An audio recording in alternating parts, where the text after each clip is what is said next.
then we're going to come up right in the center of where we want to put our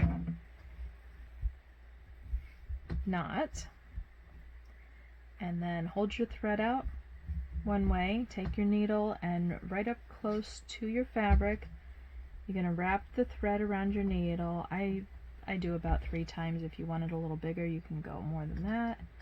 But then stick your needle right back in with your thread wrapped around it, and then slowly pull the rest of your thread through, and you should end up with a knot. And that one turned out with a little bit of a loop on there, which really shouldn't be there, but that's easily fixable. You can come right back up in the same spot,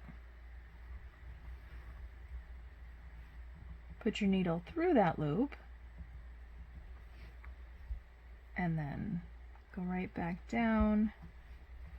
Just kind of tack it down into your fabric so that the loop is not there. So there is another French knot, and that one turned out a little bit bigger than that one. If you want to go over that one, make it again, or make them a little bit bigger. However you want it to do, this is your project. So whatever you think looks good or how you want to get it done is the way to go.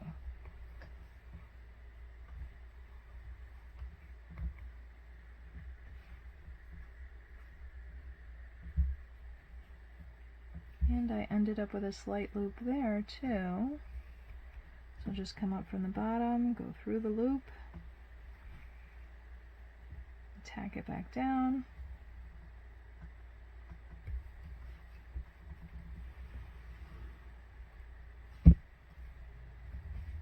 and there you have it.